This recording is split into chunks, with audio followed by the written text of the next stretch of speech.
All right, we are back at it here in the off season. We got a good one here for you. We are talking about regression players. Now, some people, including Jim, are saying I mislabeled this, but the big question is, are they washed up? Now, I believe some of them are, and it's going to be a debate show because Jim disagrees, and I bet you guys disagree with some players, but we're talking about regression players for fantasy football 2024. Jim, I'm ready to dive into it. We got 6 names for you that are definitely going to regress.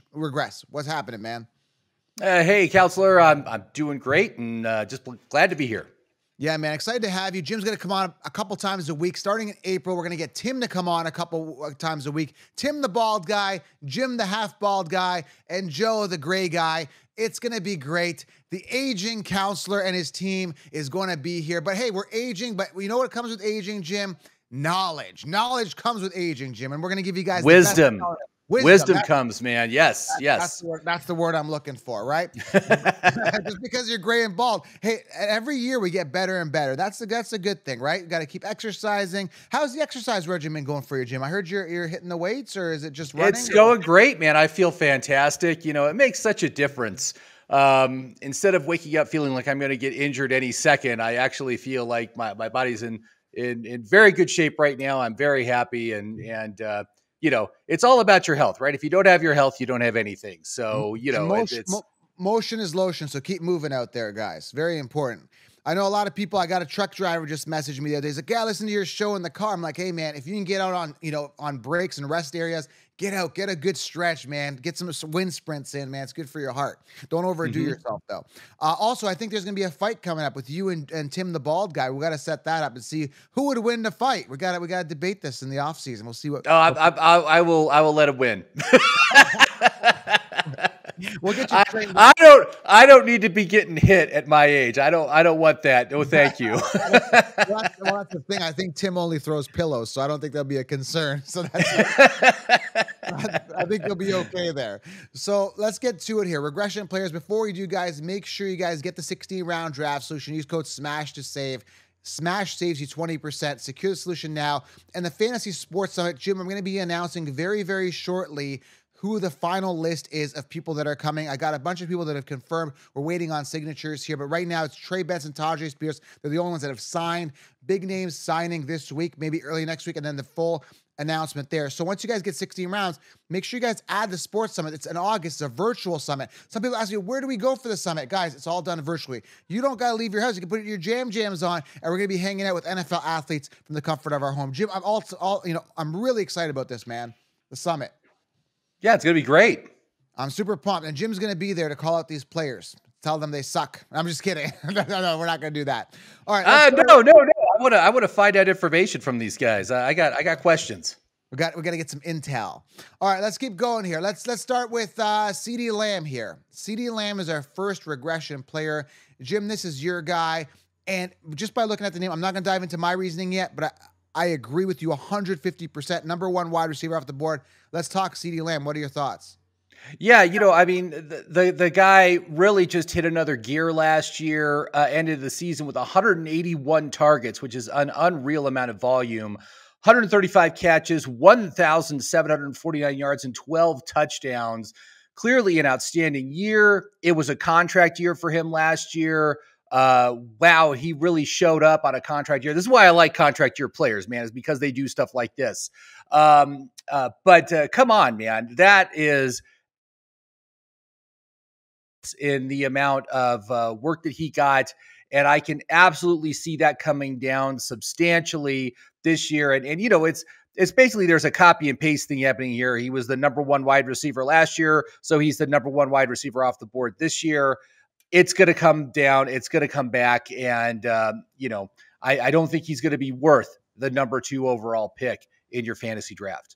Not sustainable, Jim. I mean, the numbers were astronomical. 181 targets would put him at number 1 in targets. When you end up number 1 in targets, it's very unlikely you're going to end up number 1 in targets again. Then when you look at it from a fantasy perspective, 403 fantasy points. When you look at his entire career, he's come nowhere near that. He can't, 403 fantasy points. His top year was 301 in 2022. Now, like I said, it's a beautiful curve going up every single year that actually hit its top ceiling. When I look at CeeDee Lamb, that's what I look at. And again, we talked about this. And again, this is an example. I want to keep repeating myself because I want to sound like a broken record till it gets hammered in. And the people that are subscribed to this channel, by the way, turn on the bell, subscribe. We're the only ones telling you the truth. We're the only ones being honest with you here, because if you look at the rankings, everyone's going to have CeeDee Lamb at 1. There is no talk about when Cooper Kupp, for example, and I could go back to even as far as Michael Thomas and back and back and back. Michael Thomas that year when he absolutely crushed 2018 or whatever it was, and then the year after busted. You know, we had Cooper Kupp, the year he crushed it. The year after Super Bowl hangover, fell apart, regressed. Same thing's going to happen with CeeDee Lamb. I don't see any foreseeable future where in this year particularly, where he's just going to beat and surpass that. Now, again, we always get the argument, Jim. It comes out every single year. The argument is, well, Joe, he finished on top last year, and, you know, even a slight regression is okay. I'm still okay with that. But yes, but it just never works out like that. Sometimes injuries, you got to factor that in. Major regression, quarterback issues, coaching changes, other guys emerging, right? So for me, just for the fact that historically that these guys don't finish on top 2 years in a row, very rarely. I think the last guy that really was doing it for a long time was Antonio Brown, 2015, 16-ish. It's not going to happen. So 100% is regressing. And for that reason alone, I will not be drafting him at all. Period. Zilch, nada. CeeDee Lamb will not be on my rosters, Jim. Yeah, pretty much me too. I mean, when I look at the early wide receivers going off the board, the one that I like the most is Jamar Chase. He's just kind of like my guy. I'm just a big fan of his, but also it's a contract year for him. I think he's going to bounce back very strongly from what happened last year with all the quarterback issues with Joe Burrow. And he's the guy that I would target if I was going to take an early wide receiver just for the upside. But yeah, I mean, again, there's only downside risk with CeeDee Lamb. And because of that, I just can't recommend him, man. I just don't think he's a good pick. No, me neither, man. Completely no. And again, I heard from what I'm hearing is that Jamar Chase, he's actually waiting to do a contract until Jefferson gets the mega contract. So apparently his agents are waiting to negotiate after they kind of see what happens with Jefferson, his contract. So yeah, you got to take a look at trends, man. Chase is swinging up, CeeDee Lamb 100% swinging down. Yeah. Next guy here, speaking of swinging down, we'll get these big ones out of the way here. My guy here, I did a whole video on this. You got to go back about a month or so. Christian McCaffrey. Now, I was wrong on him last year, and you can say, well, the Chiefs were right. It's not that they were right, Jim. It's the fact of the matter is that what they were doing was that they were basically copying and pasting. And when you look at a guy like Christian McCaffrey, again, I did a video on this. You might want to go back and check this, is that he is going to regress. Why? Because a running back never finishes on top 2 years in a row. The last time anyone did it was Priest Holmes, 2002, 2003. Christian McCaffrey almost did it because last year he finished on top, and the year before he finished second to Austin Eckler, right? So Austin Eckler kind of buzz-killed this history making of Christian McCaffrey, right? So is it going to be 3 years in a row pretty much he's on top? No chance in hell. Now, Jim, how old is he now? He's 20. Well, he's going to be turning 28 in June. So okay. That is a big red flashing light when it comes to players, especially running backs, when they hit that age, especially with the amount of volume that he's had over the past few years. I mean, he's taken over 500 carries in the past 2 seasons. Yeah. That's a substantial amount of wear and tear on an older body, on a body that's getting older. You know, I mean, last year I was still saying that Christian McCaffrey is a good pick, even if he is a little bit risky. And certainly that turned out very, very good. But, and he's on a great offense. He's got a great coach, you know, but the thing is with the physical body limitations is what I have concerns about is can he maintain what he has done? You know, last year, 272 carries. Do you think a 28-year-old can handle another 272 carries? It just makes me nervous. And we're talking your first overall pick that makes or breaks your team. I call it the blessing and the curse of the first overall pick. And I'm just not sure I'm willing to take that kind of risk. No, despite knowing what the upside is with this player, because he is absolutely fantastic. But I just, for me, I just can't spend a number 1 pick on a guy that's 28 years old. Last year was the same thing with Austin Eckler. I was completely out on Austin Eckler because of the same thing. Austin Eckler was 28 last year. Look what happened to him. The very same thing can happen to Christian McCaffrey for sure. You got to know when to hold him, know when to fold him. Regression year for McCaffrey. Now, is he washed? No, he's not washed. I think he's still viable. I think he's still going to be good. I just think he's very expensive for fantasy drafts. I think he's going to regress for sure. Not to mention Super Bowl hangover. These guys coming off a big Super Bowl, very unlikely to produce those type of numbers. Different offense. I mean, it's going to be similar offense, but what I'm saying is a different year. There is going to be changes all around. And I'm not paying it, man. And again, I was right last year with Austin Eckler. I was right with Tony Pollard. I was right with Devontae Adams last year. Even though Devontae Adams finished top 10, he was like a top target guy last year, which we'll talk about in a second. Still went down. And again, so many players drop coming off pinnacle years. Christian McCaffrey's going to be no exception this year. Could do well still, but I'm just not paying that price. All right, let's move on here. Jim, your next guy here, Mr. DJ Moore. DJ Moore coming off, what did he have last year? Decent year. Why do you think he's regressing? Rookie quarterback's got to be the reason. Yeah, that's a big reason why. And also just increased target competition on this offense. I mean, they added Keenan Allen. Yep. And my big question right now is I don't know who the wide receiver one is on this team. I think it might be Keenan Allen, actually. But you're talking, he loses his relationship with Justin Fields. So it's a brand new rookie quarterback coming in. Rookie quarterbacks tend to not do as well. They tend to have more interceptions, not as many touchdowns. Right. Last year he had a great season, 96 catches, 1,364 yards, 8 touchdowns. I believe he was the wide receiver 7 on the season. I got six in PPR with 286 points, just ahead of AJ Brown and just behind ahead of after AJ Brown, but ahead of Mike Evans, number 6 PPR. Yeah. So anyway, he had a fantastic year last year, but I just don't see there's any way that's going to repeat. He's going early second round right now, and I've just been bypassing him in every draft. I'm really just not interested in what he can offer because I just think it's gonna come down pretty hard from the prior year. So a perfect example of the copy and paste, right? So, but is he washed? Not necessarily. Again, I think there's a ton of talent there, but I don't think not necessarily he's washed, but a regression for sure. There's no way he's finished 6th there with Keenan Allen there, who's a target hog himself. New quarterback.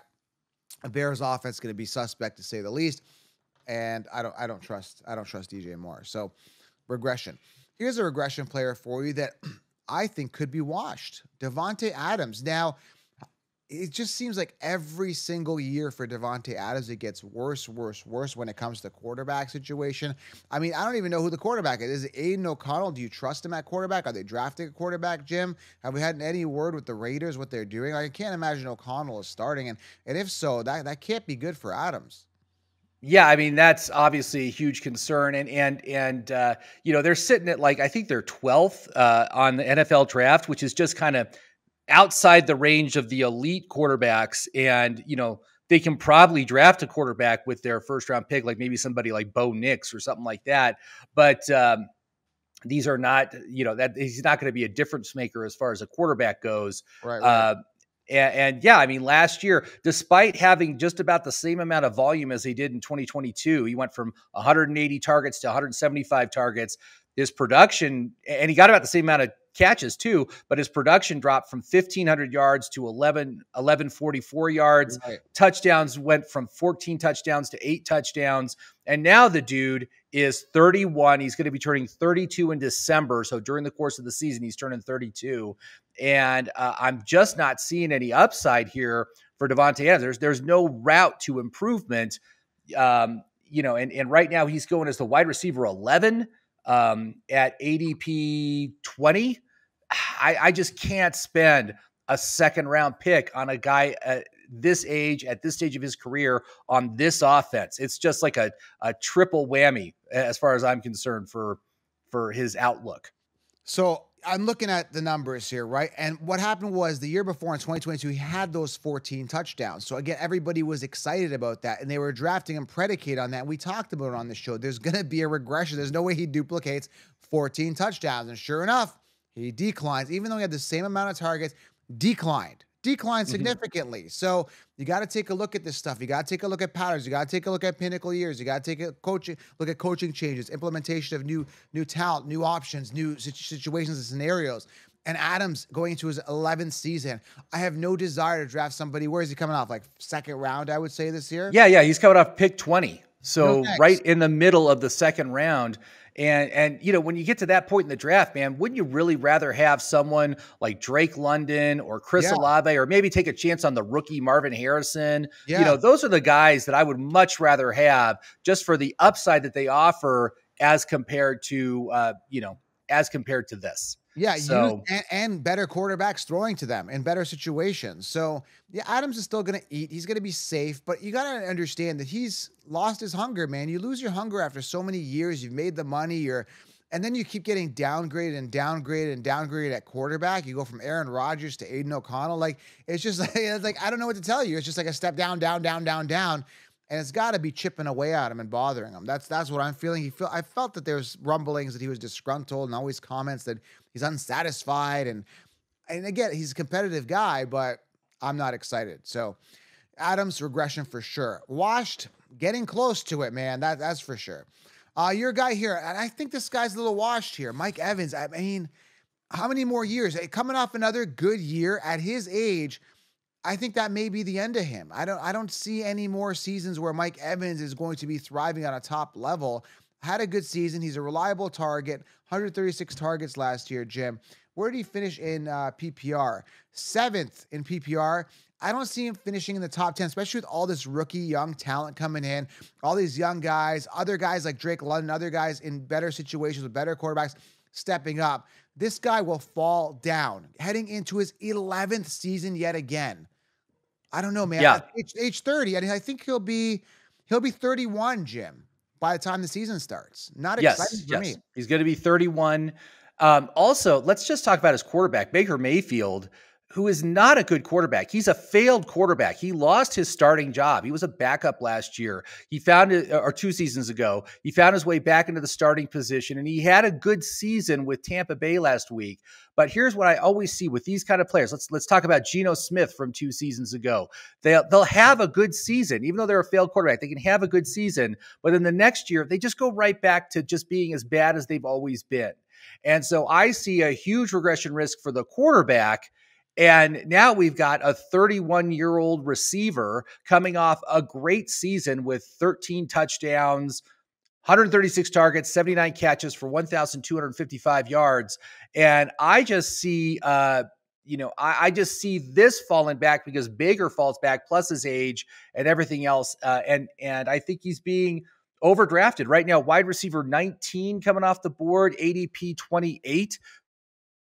There's just so many other players I would much rather have with my early 3rd round pick than someone like Mike Evans this year. No desire for me. Definitely regression. And when I talk about 16 rounds, I have 16 rounders. Some of these guys are safe plays, and it's okay to maybe pepper in a veteran receiver. But the problem with these veteran receivers is that they're so damn expensive. Why should I pay for a 31-year-old wide receiver when I get a young rookie value and, better value and get him with more upside? Another problem is there's a lot of situations, and if we go back to the DJ Moore example, Keenan Allen, we go to the example of other situations, Jade Reed and Romeo Dobbs, and you have Deebo Samuel and Brandon Ayuk, where there's a lot of uncertainty at who the wide receiver 1 is. And if there's a lot of uncertainty on who the wide receiver 1 is, and you're rolling the dice, why not roll the dice in the later rounds, potentially getting the wide receiver 1 for value? Example, Nico Collins, Tank Dell. Maybe give me Tank Dell later. And again, with these rookies as well, some of these younger guys, you may be able to get them later where they're going to be the wide receiver 1. Maybe a Malik Neighbors, for example. He's going to be up there. They're going to be expensive. Roma Duzne. These guys are still going to be expensive, but not as expensive as some of these older guys that have, been proven. So I'd rather get the value later. And that's what we're going to pick that up for you in the draft solution, of course, in the draft tool that Jim's going to provide. We're going to be on top of this for you, highlighting this for you. So it's going to be good. Yeah, absolutely. And I agree with the rookie wide receivers as opposed to these guys. I mean, this wide receiver class is coming into the league right now, one of the best on record. They say it's going to rival the 2014 class, which ironically is Mike Evans is a part of. Mike Evans is a part of the 2014 class, as is Devontae Adams, as is OBJ. And if you were playing fantasy football back then, you remember how amazing all these players were basically right out of the gate. I think Devontae Adams didn't have a great rookie season, but these other guys came out immediately. Mike Evans got 1,000 yards in his rookie season, and he was available. He was a guy you could get in like the 8th or 9th round. He was like a almost an afterthought, and he was a guy that became an every week starter for you. And you're right. Like Malik Neighbors is also going off in the 3rd rounds. Would I rather have Malik Neighbors or Mike Evans? I think I'm going to take the upside of Malik Neighbors because I think that he offers more upside than what Mike Evans offers this year. So I might do, depending on how the ADPs fall, I might do a rookie load up this year. I mean, depending again where they fall. So I might go running back, and just blitz the wide receivers. Go Rome, Malik, and someone else, right? Maybe like a Brian Thomas Jr., which people are sleeping on. Get those guys. They're going to get on top of the depth chart. Now you're almost guaranteed a wide receiver 1 with major upside. I might do something like that, where if I can get them, I'll try to load up on a couple of these guys. You never know. Yeah, absolutely. Yeah, I mean, I always like to have at least 1 or 2 rookies in my lineup. They are more risky at this point, and I think there's actually really great rookie wide receivers that are going to be available in that 8th, 9th, 10th round. That's really kind of the sweet spot where you want to grab them, because then they can really become an every week starter for you pretty easily. Whereas, Harrison, he's going 2nd round. He needs to produce right off the bat to be worth that pick. So he's a lot riskier. You take Malik in the 3rd. You can get Rome in the 4th. You could probably get Thomas in the 5th. And those are more palatable the later they go on the draft. So I'm excited to see where these guys land. The draft is like less than a month away. It's wild. All right, last guy here, and this guy is washed, and people argue this with me, but Keenan Allen, Bears. Now, he had a good year last year, but he got hurt when you needed him the most, missed 3 or 4 games at the end of the season. Keenan Allen finished 8th in PPR, good numbers, but he was force-fed. When I say force-fed by a great quarterback, I mean literally force-fed. Now he's entering a situation where he is with a rookie quarterback, and I understand why the Bears are doing this. You're bringing in a stud quarterback. You want veteran receivers around there to help make them better. But I almost think I kind of like the CJ Stroud route, what they did last year, where they brought young receivers like Tank Dell, and you can grow with them. Whereas the Bears, you bring in veteran receivers who are kind of fixed in their own ways, right? They kind of have their own way of doing stuff. They've been in the league a while, where the mentorship's good, but you're not growing with these guys. Keenan Allen's done. He's at the end of his career. He's lucky he even had a good season last year, screwed a lot of fantasy teams last 3 or 4 weeks of the playoffs, even the championships. I don't like him, and a big part of that is, again, I had Quentin Johnson last year, who was a 1st-round pick, who was just not targeted. He was not targeted. And Jim and everyone's making the argument that Quentin Johnson's not good. I don't think that's the case. He was a 1st-round pick. He's a tall, wiry receiver that can come down with the ball. And I know he does a lot of body catches and stuff, and that was a big problem for him. Maybe he improved that. But anybody, like you and I, Jim, could step on the field, and if every pass was to you and I, every single time, I think we'd be good. I think we'd be a top 25 receiver in fantasy. If every target... You're way overestimating my abilities. No, I would not.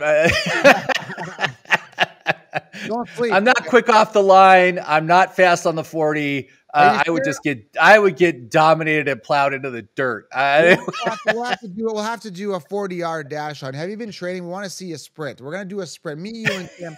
We're going to do it. We can take bets. Do it over under 6.5 seconds, 7 seconds, something like that. Yeah.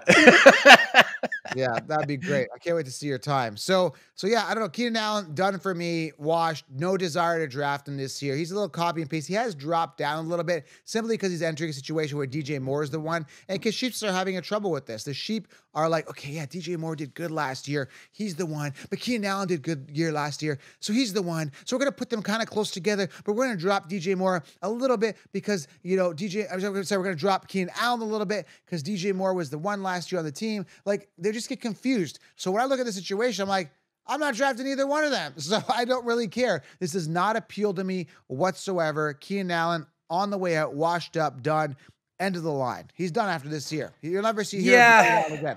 Because he's done. I think he's got a little bit more longevity than some of these other older receivers we're talking about, just because he plays in the slot. that's an easier position that doesn't quite rely on speed like the other receivers do. But last year, again, 108 catches, 1,243 yards, 7 touchdowns. That's a quality season. He only played 13 games. And looking at, the past 2 seasons, he played 10 games in 2022 and 13 games in 2023. That's his biggest risk. The guy's an injury risk. But he is discounted on the draft board right now. Wide receiver 27, going at ADP 41. And like I mentioned earlier, I think Keenan might actually be the one on this team. Certainly a rookie quarterback's best friend is going to be that slot receiver who can get open right in the middle of the field, right in front of you. I think the majority of the volume is going to go to him. And that means that, he could be productive, especially in PPR leagues. I don't think I want to draft him just because of his age. I mean, the dude's turning 32. He's turning 32 in April. So this next month, he's turning 32 years old. That's risky, but we've seen older guys. Look at what Adam Thielen did last year, man. Adam Thielen was like super productive with his rookie quarterback. With a rookie quarterback that was terrible, still made Thielen had a great season. I think a similar thing might be in store for Keenan Allen. So I'm not out on Keenan, but there are a lot of red flags here. I'm out for him. He's washed, done. Him and Adams are never. I would never. I've gave up on these guys like 3 years ago. I thought they're washed. The fact that they're still in the league and still doing it is crazy. Now, there's a bunch of names we obviously left out. Aaron Jones, Zeke Elliott, Dalvin Cook. We know these guys are washed. They're done. I just heard the news and I lost it yesterday that Dalvin Cook and Zeke Elliott actually want to be on the Cowboys. Like, dude, no, there's an opportunity for them to bring in a Trey Benson or a Blake Corum there to be the workhorse back. And you guys want to go and buzzkill that? No, not on my watch. Unacceptable. You guys suck. No. And they're gonna Zeke dropped below 4 yards per carry last year. He's dropped like every single season in his yards per carry, and he's now down to the point where the only way he's going to have any value is if he's able to get touchdowns, which he might. He might still be able to get touchdowns as a goal line back, but you can't count on that. You can't count on touchdowns. You need volume and you need production. You need the guy to be able to be productive on the ground, and both Dalvin and Zeke are not there anymore. And I think it would just absolutely be stupid for the Cowboys to pay up, because they will overpay for sure on those guys to bring him back onto the team. I think it'd be a big mistake. Yeah, it's a big but they're going to go try to buzzkill somebody. And it's amazing. These running backs that, like, they got rid of you for a reason, Zeke. Like, they don't want you. And now you want to come back? Like, I just can't imagine that decision. We're done with Zeke. We don't want to see him again. He's declined. He lost his job to crappy Pollard. But yeah, let's bring him back now. Like, it doesn't, like, I don't see the logic in that. Like, it's stupid. You're bringing the band back together. Zeke and Dak are like best friends. So it's like one of those kind of things. Like, well, why don't we just bring Zeke back? It's like, no, it's not going to happen. And plus, the Cowboys, man, I think there might be some disgruntledness with Dak Prescott. Right. This is another risk for CeeDee Lamb, and the fact that he's playing on the last year of his deal. They're not extending him until the end of the season. So he might not even be a Cowboy next season. And so that could be a real problem. I think that was one of the big problems with a lot of the running backs this past year with Saquon and Pollard, those guys, is that nobody gave them a long-term deal. And they're just like all pissed off because they were all franchise tagged. And, I could see the same thing for Dak this year. So another risk for CeeDee Lamb. All right, guys, make sure you guys go grab 16 rounds and smash your leagues. Use code SMASH to save, and smash the thumbs up and drop a comment below if you have any questions, and turn on the bell for notifications. I'm going to start doing some lives here starting in April, 8:30 Eastern time in the evening, as everything is going to start ramping up, man. April hits, everyone's looking for the draft, fantasy starts going, and we start booming here with the content. Jim, that's it, man. Hope you guys had a good time. Thanks, Jim. I appreciate it, everybody. Thanks, guys. Hey, thanks, Counselor. Thanks for having me. Thanks. Regression players, and some of them are washed. You could debate me in the comments.